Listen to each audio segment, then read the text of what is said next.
सदगुरु जिन्हें लाखों लोग मानते हैं, उन्होंने खुद की बेटी की तो शादी करवा दी, लेकिन दूसरों की बेटियों को सिर मुंडवाने, आश्रम में रहने, साधु बनने का ज्ञान क्यों देते हैं और क्यों उनकी ईशा फाउंडेशन पर इतनी बड़ी कार्रवाई हुई। नमस्कार दोस्तों, आज की इस खबर ने सबको हैरान कर दिया। आखिर ईशा फाउंडेशन के आश्रम पर 150 पुलिस अधिकारियों की बटालियन क्यों पहुंची? यह सवाल आपके मन में भी होगा, तो आइए इसे विस्तार से समझते हैं। On Monday, a battalion of 150 police officers led by an assistant deputy superintendent conducted a search operation at the Isha Foundation's ashram in Thondamuttur, Coimbatore. This action followed a directive from the Madras High Court which requested a report on all criminal cases against the Isha Foundation. दोस्तों, मंगलवार 1 अक्टूबर को कोयम्बटूर के तोंडामुतुर में स्थित Isha foundation के आश्रम पर 150 police अधिकारियों ने तलाशी अभियान शुरू किया।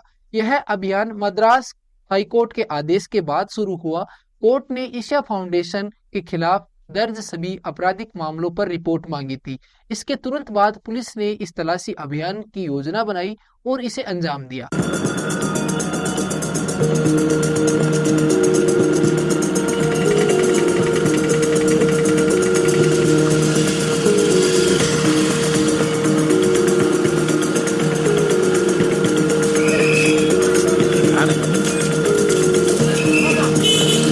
अब सवाल यह उठता है, इतनी बड़ी पुलिस कार्रवाई की जरूरत क्या थी? इंडियन एक्सप्रेस की एक रिपोर्ट के अनुसार इस तलाशी अभियान में 3 डीएसपी कोयम्बटूर के अतिरिक्त पुलिस अधीक्षक शामिल थे। अभियान में आश्रम के कमरों की गहन तरीके से तलाशी ली गई और वहां रह रहे लोगों से पूछताछ की गई। ईशा फाउंडेशन की ओर से कहा गया कि यह केवल एक सामान्य जांच है। ईशा योग केंद्र ने बयान जारी करके बताया कि अदालत के आदेश के मुताबिक पुलिस निवासियों और वहां रह रहे स्वयं सेवकों से उनकी जीवन शैली और यहाँ रहने के कारणों के बारे में जानकारी जुटा रही है। क्या यह सिर्फ एक सामान्य जांच है या इसके पीछे कुछ और है? इस मामले को अदालत ने भी गहराई से देखा है, तो इस पर कई शक और सवाल खड़े होते हैं। दोस्तों, ये पूरा मामला शुरू हुआ जब एक retired professor doctor S Kamaraj ने अदालत में याचिका दायर की। उन्होंने दावा किया कि उनकी 2 बेटियां गीता कामराज 42 साल की उम्र है और लता कामराज जिनकी 39 साल की उम्र है को ईशा फाउंडेशन में बंदी बनाकर रखा गया है। उनका आरोप था कि संगठन उनका ब्रेन वॉश कर रहा है, उन्हें साधु बना रहा है, जिससे उनका परिवार से संपर्क सीमित हो गया है। मद्रास हाईकोर्ट ने इस मामले में ईशा फाउंडेशन और उसके संस्थापक सदगुरु जग्गी वासुदेव पर भी सवाल उठाए हैं। Justice SM. सुब्रमण्यम और वी शिवगनम ने पूछा, सदगुरु जिनकी खुद की बेटियां तो विवाहित हैं और सामान्य जीवन जी रही हैं, वे अन्य युवतियों को संसारिक जीवन त्यागने और सन्यासी जीवन जीने के लिए क्यों प्रेरित कर रहे हैं? अब ये भी एक बड़ा सवाल है, क्योंकि सदगुरु की अपनी बेटी ने सामान्य जीवन चुना, तो फिर दूसरों के साथ ऐसा क्यों किया जा रहा है?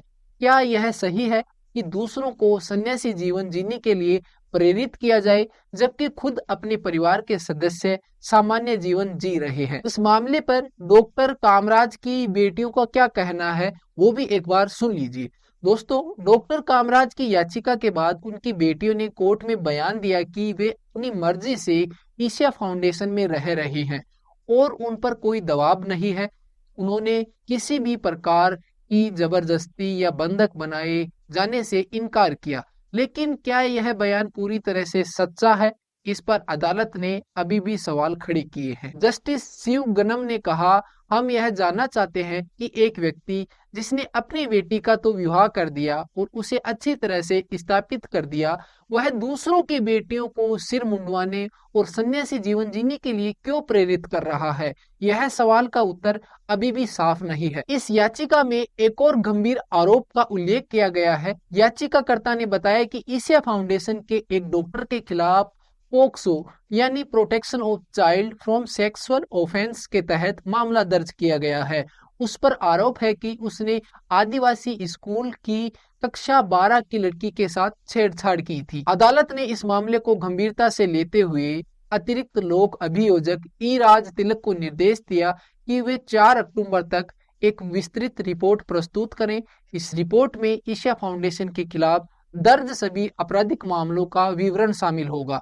तो दोस्तों, अब देखना यह है कि इस जांच में क्या नया मामला सामने आता और ईशा फाउंडेशन पर लगे आरोप कितने सही साबित होते हैं। अब मेरे पास इस मामले से जुड़े कुछ पर्सन हैं जिनका जवाब अगर आपको आता हो तो कमेंट बॉक्स में जरूर दीजिएगा।